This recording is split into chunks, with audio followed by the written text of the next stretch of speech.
Bigyan tayo ng bating pagtanggap. Tinatawagan po ang kagalang-galang Juliana Ray Yanyan Ibay, ang Pangulo ng SK Federation Manila. Good morning to each and every one of you. To our Mayor, Mayor Escobar Alonso, to our Vice Mayor, Vice Mayor Chi Atenza, to our SDO Superintendent Michelle Payola, and to our Director po for Youth Development and Welfare Bureau, Sir John Daniel Leno, and of course, our passionate teachers na patuloy po nagtuturo nang sa ganun ay palaki at ma-expand ang knowledge ng ating mga students, and of course, sa ating mga student leaders ng mga Batang Maynila. Congratulations po for making it the Boys and Girls Week 2026, and I just want you all to know that each and every member of the city government here is super excited to work with all of you. I know na you think na meron po kayo matututunan sa amin, but just as much as you have something to learn from us, meron din po kami natututunan sa inyo. So welcome po kayo sa City of Manila. Dito po nagawa ang My Manila, Your Manila, Our Manila. And if there's one message I could impart, I hope na you choose to be curious, you choose to learn, and you choose to be kind to each and every person that you encounter here in the City Hall. So maraming salamat po, and congratulations po again. Manila, God bless. Salamat po, Konsi. At ngayon naman, upang ilatag ang layunin ng ating gawain, tinatawagan ng Officer in Charge, Director ng Youth Development and Welfare Bureau, John Daniel M. Lyon. Ang pagdiriwang ng Boys and Girls Week ngayong Linggo ng Kabataan ay may temang Huwarang Kabataang Maynila, katuwang sa mabuting pamamahala at panatag na pamayanan, ay naglalayong kilalanin at bigyang halaga ang mahalagang papel ng kabataan bilang katuwang sa pagtataguyod ng mabuting pamamahala at pagpapanatili ng isang maayos, ligtas, mapayapa at progresibong pamayanan. Ang pagdiriwang na ito ay alinsunod sa SK Reform Act of 2015, Chapter 6, Section 30. Sinasabi na ang pagdiriwang ng Linggo ng Kabataan, kinakailangan na merong mga leader kabataan na uupo bilang batang opisyal. Sa pamamagitan ng programang ito, binibigyang daan ang mga kabataan na magkaroon ng mas malalim na pag-unawa sa mga prinsipyo ng pamamahala, pananagutan, pakikilahok sa mga usaping panlipunan at paglilingkod sa kapwa. Layunin nitong linangin ang kanilang kakayahan sa pamumuno, pagpapasya, pakikipag-ugnayan at responsableng pakikilahok bilang mga mamamayang kabataan na may malasakit sa kapakanan ng komunidad. Ang Boys and Girls Week ay hindi lamang isang pagdiriwang kundi isang makabuluhang hakbang tungo sa pagbibigay kapangyarihan sa kabataan upang maging aktibo, responsable at makabuluhang katuwang sa pamamahala. Sa pamamagitan ng paggabay, tiwala at pagbibigay ng pagkakataon sa kabataan na makilahok, higit nating mapapalakas ang kanilang kakayahan maging huwarang batang Maynila. Mga kabataang may malasakit, paninindigan at dedikasyon sa paglilingkod para sa ikabubuti ng buong pamayanan. Kung kaya't ang mga batang opisyal ng lokal na pamahalaan na mula sa pribado at pampublikong mataas na paaralan ay siyang magbibigay ng serbisyo sa lungsod ng Maynila sa isang buong linggo ng September 7 hanggang September 11, 2026. Isa itong patunay na ang kabataan ay hindi lamang pag-asa ng bayan, bagkus ang kabataan ay may ginagawa at gagawin pa para sa ating bayan. Maraming salamat.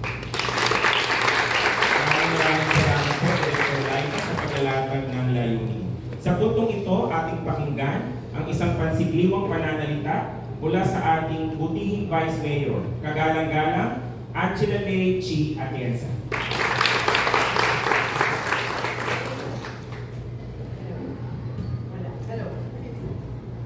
Magandang umaga, and more than anything, congratulations dahil I found out na hinantik po talaga kayo para magkaroon kayo ng mga posisyon mo ngayon. Kaya good morning, Girl Mayor. Good morning, Girl Vice Mayor, sa lahat ng mga konsyal dito, at sa lahat ng department heads. But nevertheless, kanina nung nagdadasal, meron isang medyo tumatak sa akin. Since alam ko marami sa inyo ang gusto nyo mangyari sa buhay, to become leaders, to be government officials, to work in the government someday. But if there's anything na gusto ko impart sa inyo, always believe in servant leadership. Because itong mga taong nasa harapan ninyo, lalo ng ating alkalde, I must really say, meron tayo dito isang servant leader.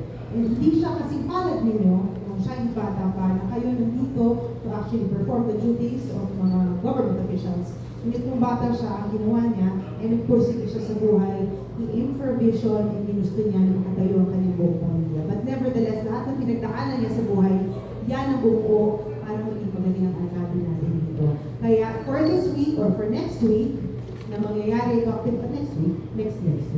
next week na mangyayari ito activities para sa inyo, yung sa puso mo kung ano man ang inyong pagdadaanan. At dito nyo makikita sa Maynila, with the leadership of our mayor, buhay na buhay na leadership. Maraming salamat. Maraming salamat po, Vice Mayor Chi Atienza. At huwag natin patagalin para sa kanyang keynote address, ang ating butihing mayor, Honorable Francisco Isko Moreno Dumagos. Good morning. May pasok.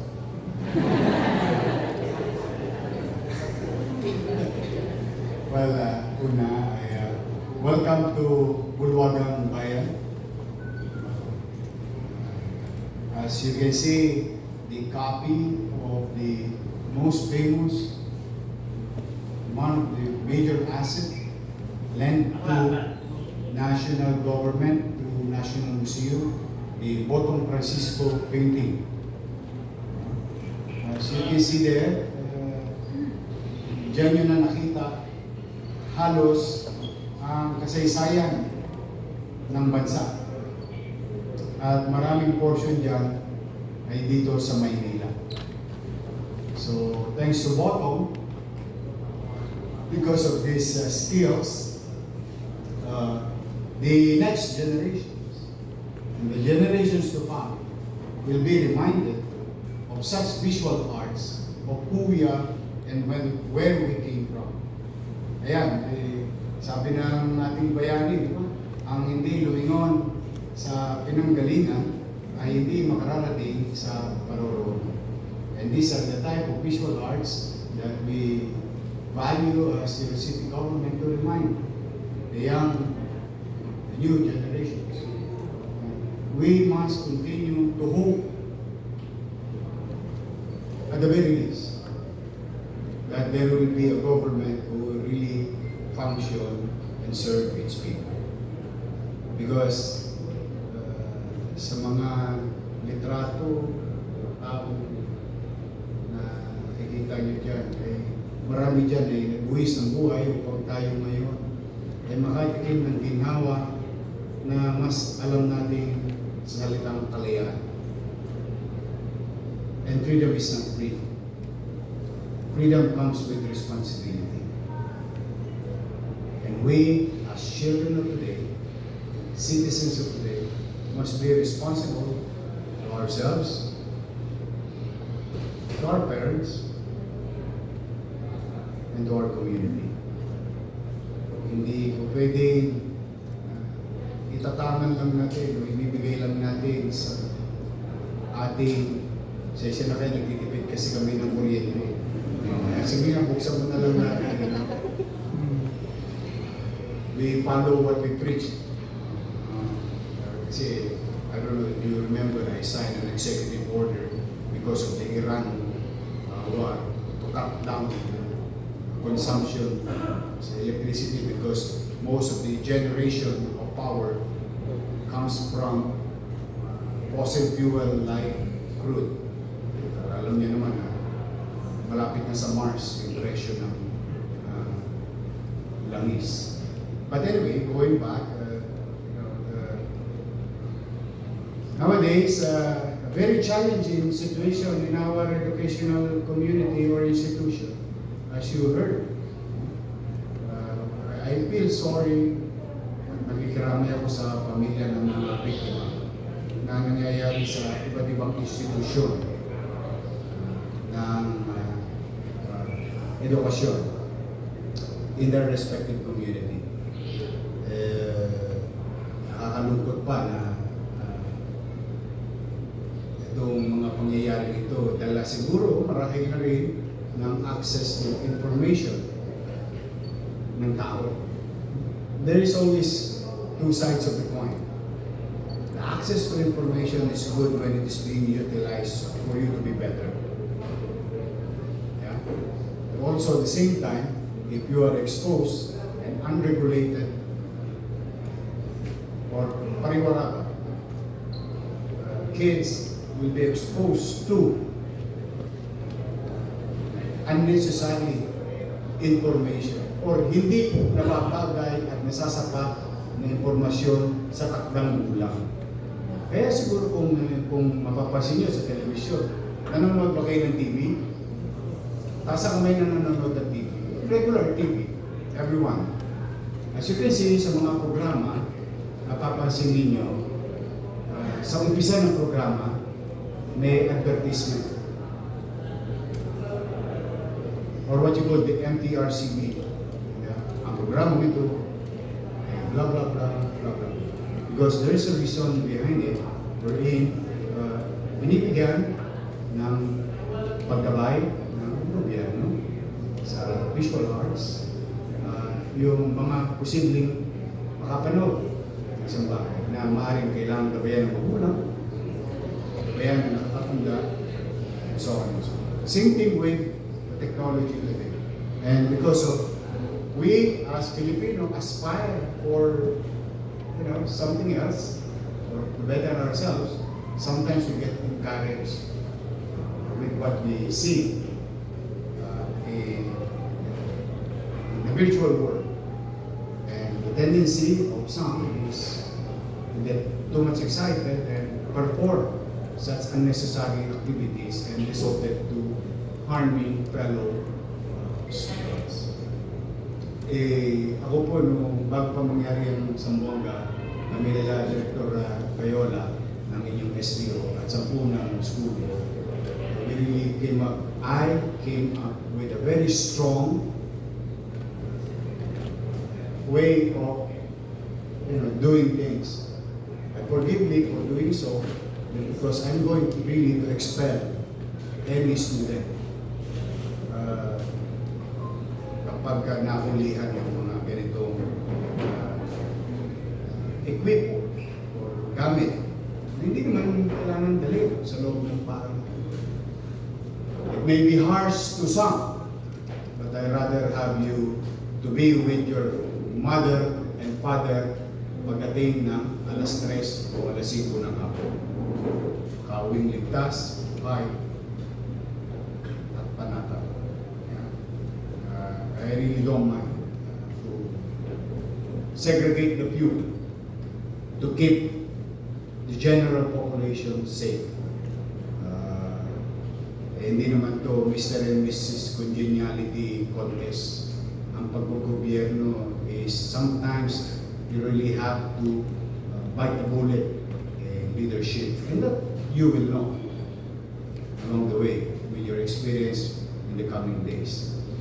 Leadership, sometimes maasim man ang suka, kailangan mong inumin for the sake of your people.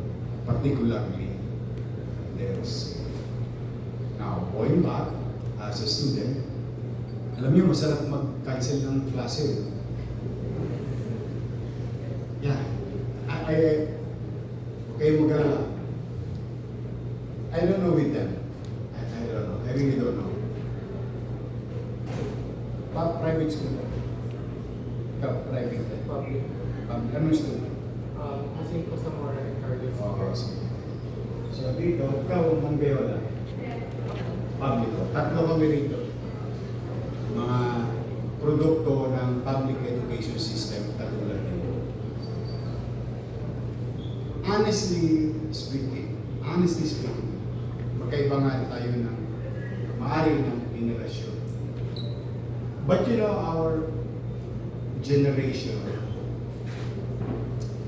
to some, especially the woke, yung feeling privileged lagi. They think that they are more privileged than the others.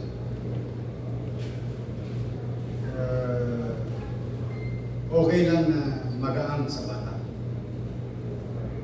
At dapat yung bata, nuknukan ng dami ng karapatan. Well, I may say, mukhang tama by initial. But if there is no discipline among ourselves, we must be disciplined by our teachers, leaders, and so on and so on. Because without it, chaos. Kapag lahat ng tao ay gusto maging pribileyo o yung feeling privilege o laging may me, and only me, then there is no we in the community. Bukas naman. And in the community, it's always we. In the government, there's always we. We, together, build our future. So, sa mga atabs na nandito, totoo, gusto ko kayong tansilin ang klase ninyo pagka umuulan. Promise, I love your safety. More than anything else under Section 16. I would love to. Pero alam niyo, sa totoo, ewan ko lang kung napapansin niyo. Missing an opportunity to learn for that particular day. You cannot buy back time. You can always lose money. You can get back. But when we lose time, we lose opportunity. And if I may put it in right perspective, time is the most expensive commodity in this world. If we lose time, we lose opportunity in all matters. Development, opportunity, growth. And kaya pagpapasya-pasya nyo na, while we encourage data, pero yung mukha ng data hindi pa rin tumutugma. Kasi paminsan-minsan hindi nag-detect yung ulap eh. Lumiligo eh. You know, science would tell us, and our scientists would tell us, there is grave danger, then only to find out kung lumigo yung ulap. Minsan naman sinabi tuyo, abay, may biglang ulam pa. So, your government really working hard to keep you safe. At the same time, to keep you in school. And modesty aside, you're from Manila Science. Mayora?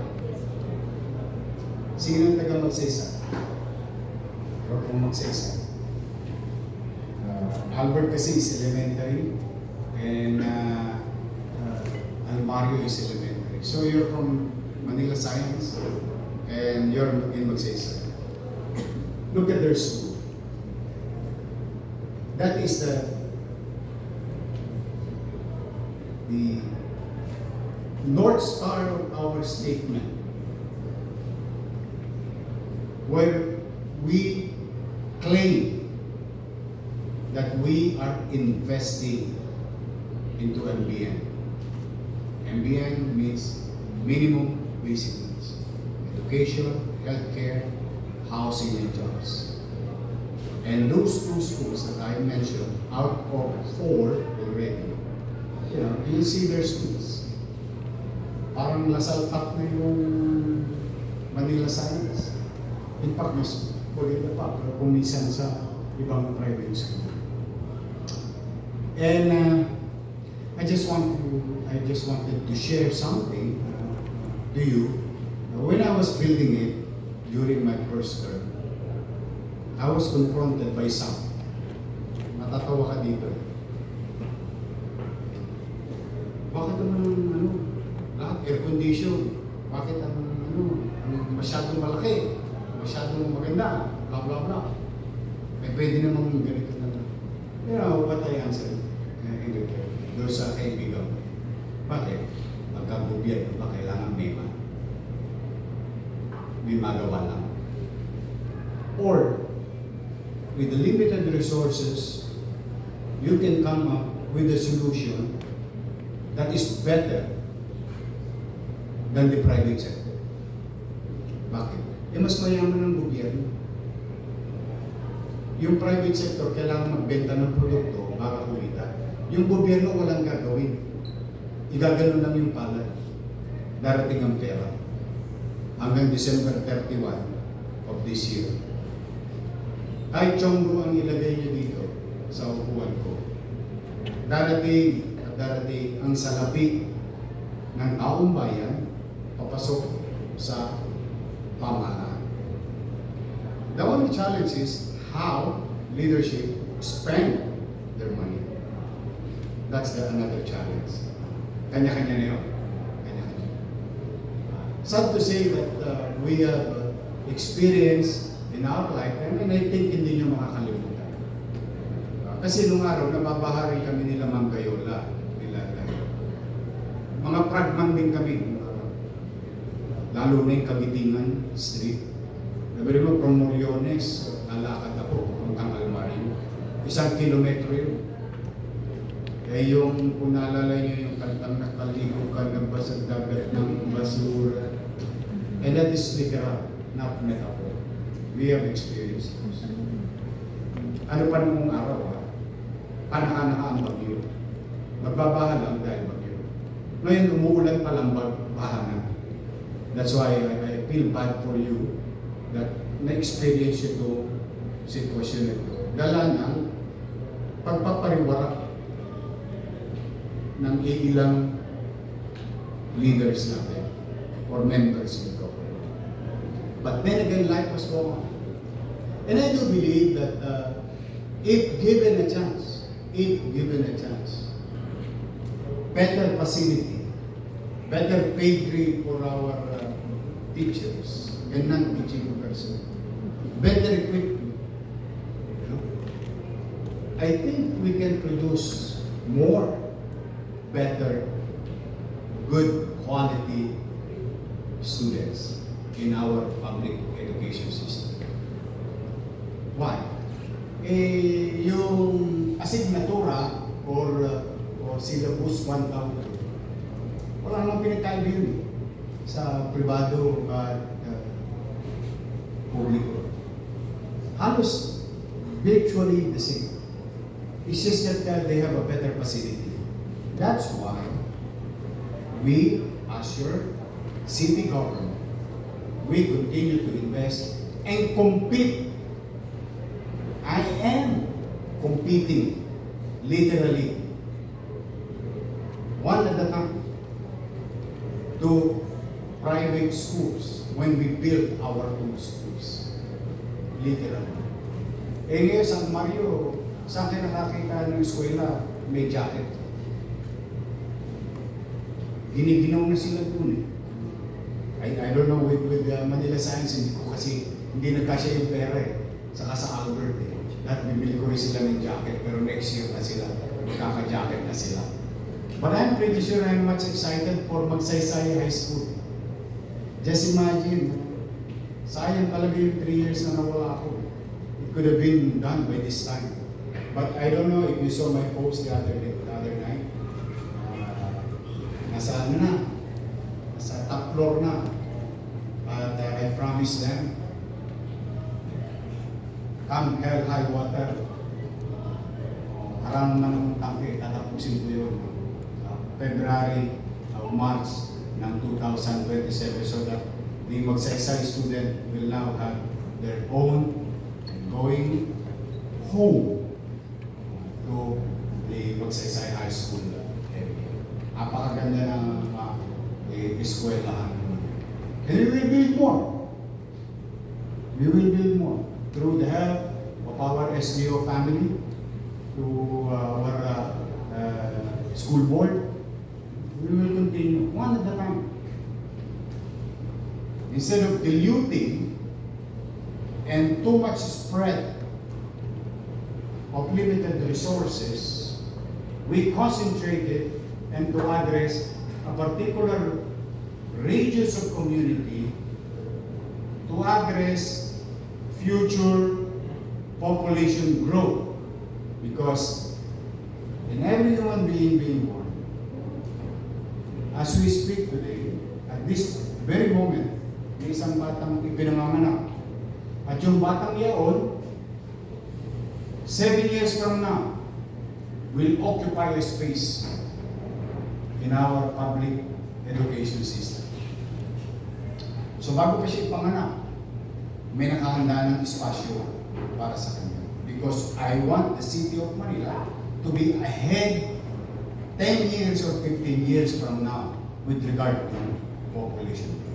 Because I want to achieve the universally acceptable student-teacher ratio in a classroom. That's the goal.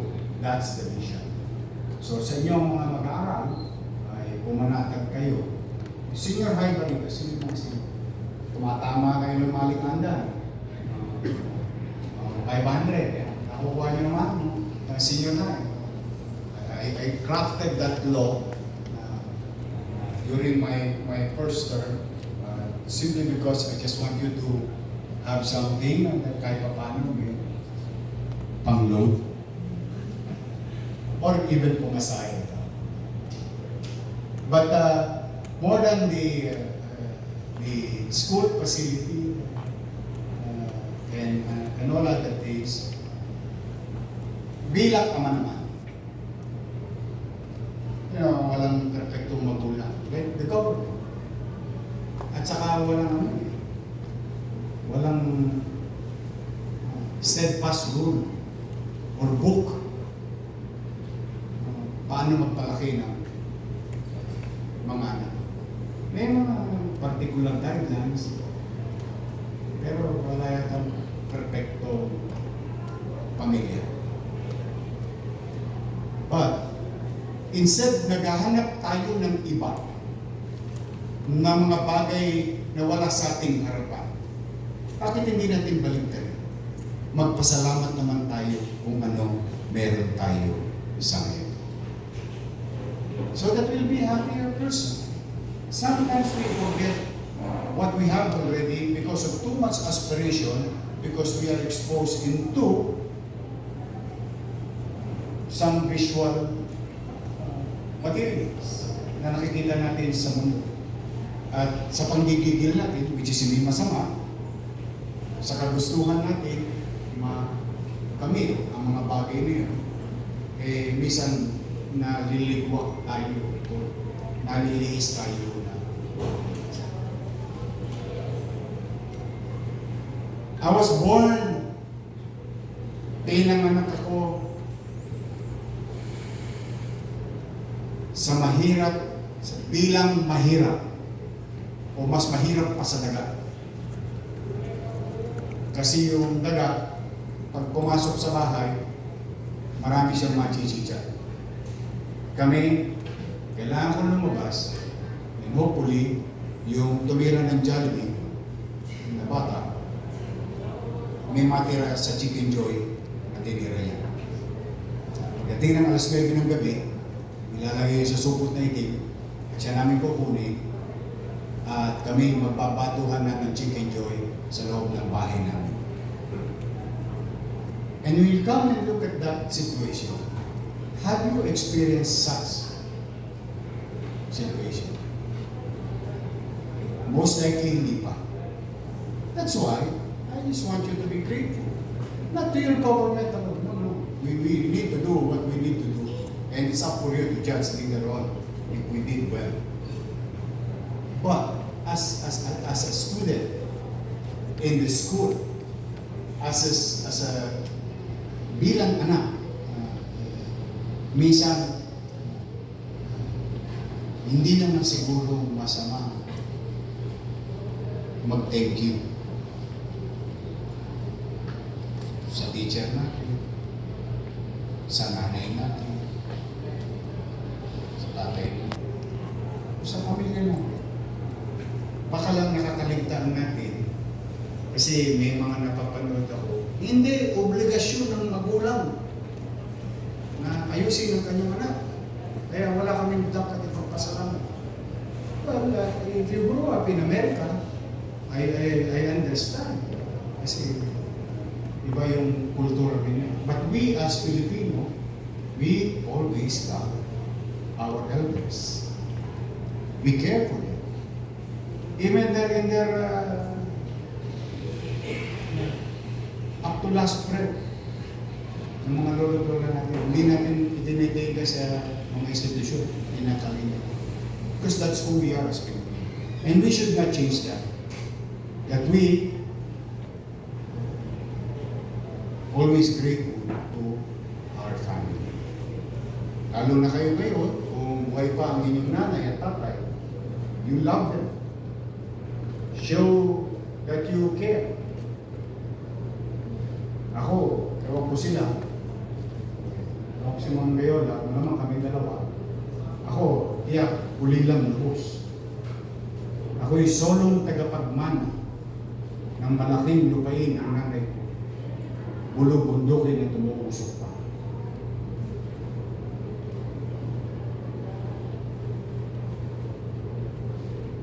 But how I wish nandito yung nanay ko. How I wish nakita ng tatay ko naging mayor ako. But I cannot, as I have said, you cannot buy back time. There was a lost opportunity. I tried to be as much as I can. Eh, minsan may sili din ang puwet ko. Malikot din akong bata. I tried to listen. And at the time,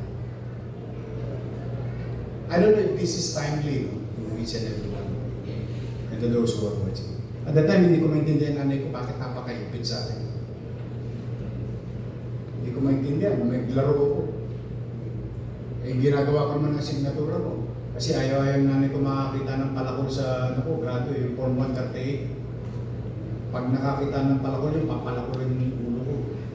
Nang yan ko. I tried to please my mom, achieve her goal. Naturally, it achieved my goal to be a better student. And I became honor student. Nakachamba-chamba ko. With honor, and honor, first honor, and so on and so forth. But, I'm very grateful to my parents. Kung di naging maigpit ang nanay ko nung araw sa dulo, malamang, solved boy ako. Malamang, luminya ako sa highway. So there is always a reason. At ang masakit ito, nare-realize ko ito sa dulo. Tapos nung wala na sila. So, based on our experience and sharing this with you, if you have time today, show love, affection, and care for your elders. Respect for your teachers. Mapapasana all na lang kami sa edad namin. Na sana all, nung araw, ganun din ang teacher ngayon. Kasi ngayon, limitado na yung teacher. Nilimitahan ng mga pribilehiyong mga bata. Yung makukurot. Yung sinong gusto magbura ng blackboard. Sinong gusto mag-floor wax. Sinong kukuha ng kantin. We were taught differently. And pag tinignan ninyo, lukuluhan mo sa teacher. Trabaho niya magpuro ng ano eh. Ba't ako pinagtatrabaho? Susubok sa nanay. May nanay pakialamera. Pupunta sa eskwela. I-reclaiming guro. Then the guro became demoralized. And before you know it, nobody wanted to discipline. And some teachers became passive on the activities. Ganun lang. Pero alam niyo, kwentahin ninyo sa loob ng isang araw. In 5 days, in 5 days. In 5 days. Kwentahin yung oras. How long you are with our teachers in a day. It is longer than we are with our parents. Mas mahaba ang kasama natin ng mga guru natin. So these are our second parents. And I do believe, generally, walang teacher na ilalagay niya sa kasadlakan o kasamaan ang kanyang gamit. So it works both ways. Kaya sa mga bata and you as leaders and future leaders of RC, tingnan ninyo, magbalik tanong tayo. Tanongin niyo lang yung mga nanay niyo, totoo ba na nung araw may disiplina sa loob ng classroom? Dinidisiplina kayo ng teacher. We were taught to participate in the cleanliness, volunteerism. My God, 5-5 volunteerism nung araw kasi may GMRC kami. Sayang yung grade. Kasi pagka namulot ka ng basura, nagtanim ka ng halaman, naglinis ka ng bakuran, nagbura ka, nag-floor wax ka, nagliya ka ng lamesa. Lahat yung ginagawa natin. And it's an addition to our extracurricular activities under GMRC. May GMRC ko ba kayo? Wala na kayong GMRC? Good moral and right conduct. Values formation. Values education. Anyway, maybe the national government has its own way of introducing the same introduction that we did. What is introduced to us during the younger years of our lives.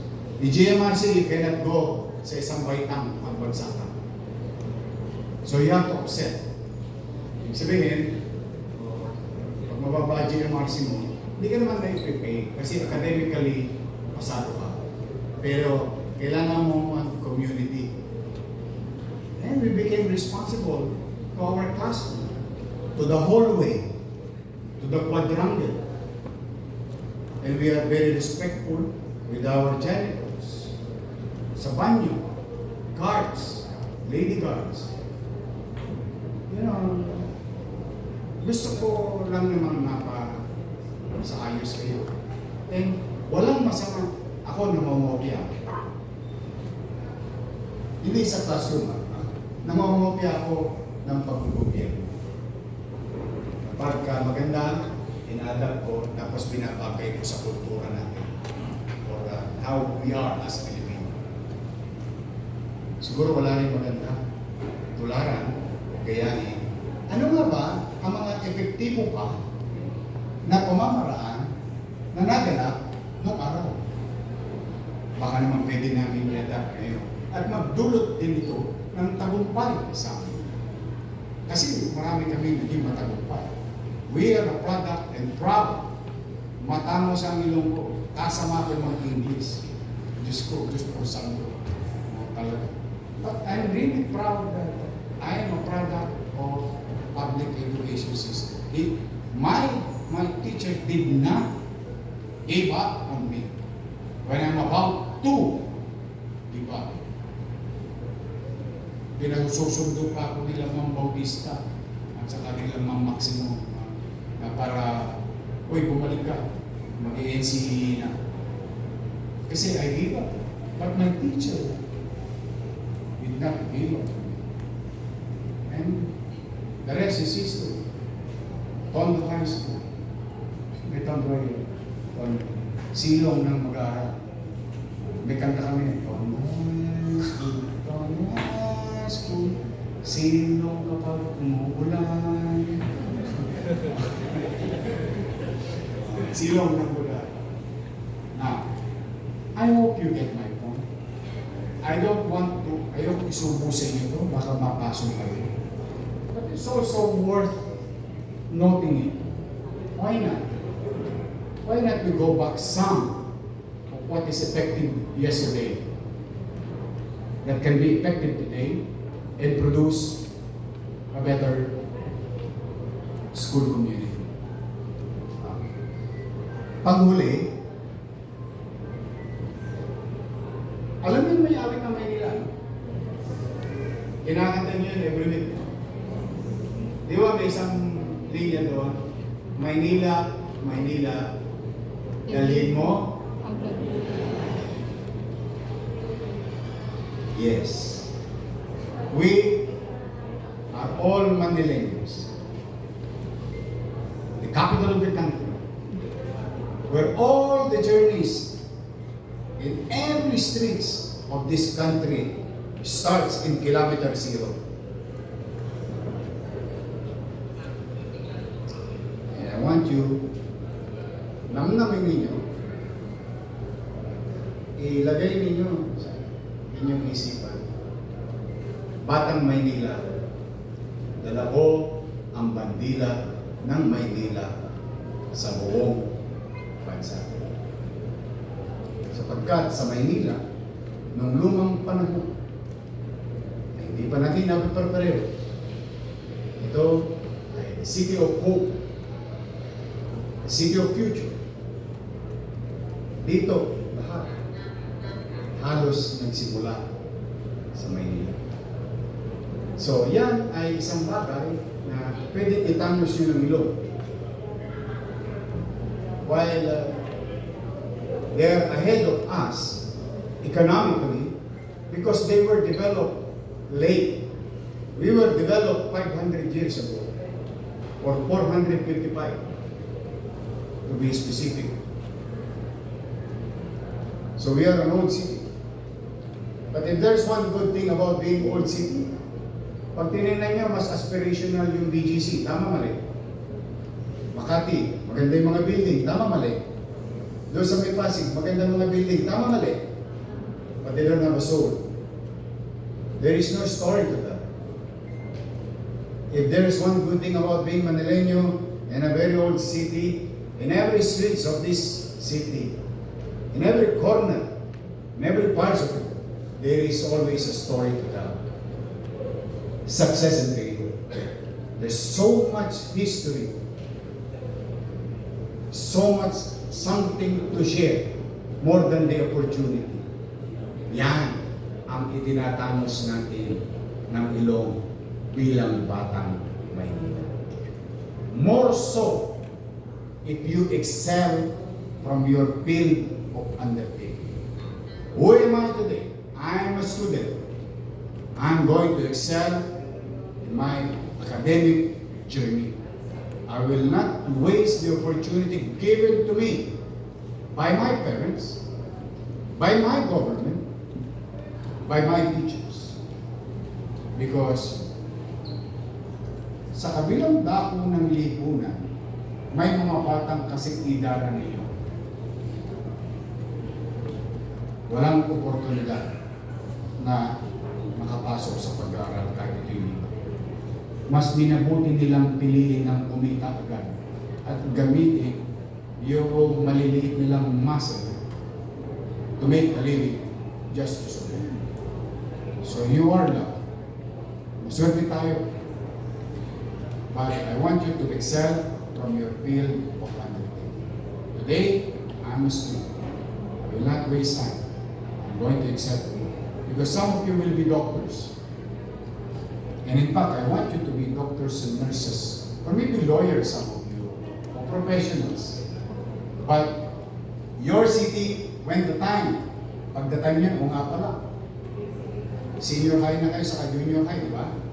By the time you're about to take that course or journey, your city now is ready to accept more students sa PLM College of Medicine. Because as we speak today, we are building a 5-story separate brand new building for College of Health and Allied Sciences. Yes. And the good news for that future of yours is today we can only accommodate 300 student cap. But with what we are building right now is we can accept 5,000 students. So when you do the math on how we are preparing our city in the next few decades to accept more and produce more medical practitioners in the city and in the country. And this is one way of their city government to be part of the what you call nation building approach. So kaya baka magdo-doktor kayo, mag-nurse kayo, medtech, and so on and so forth. There is a space for you in the future. But for now, for you to achieve that, ay galingan yung mga grado ninyo. Baka magkaroon kayo ng palakol na. Ewan ko kung may namamalakol pa ng ulo ng nanay ng bata ngayon. But I wish you good luck. As I have said, mga batang Maynila kayo, dalhin ninyo ang bandila sa buong bansa. Kaya? Okay. Mag-iingat kayo. Send my regards to your parents.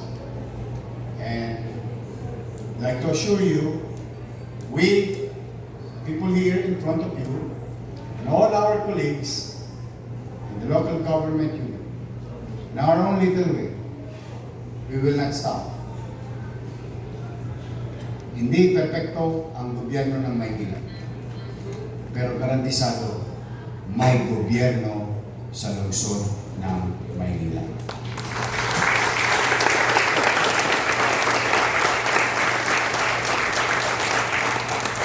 Sabi ninyo sa mga magulang ninyo, pipilitin ko laging magbuti, mainam, masinop, at episyente kayong paglilingkod. Gawa Diyos. So I wish you guys good health and success in life. And may God continue to guide and bless each and every one.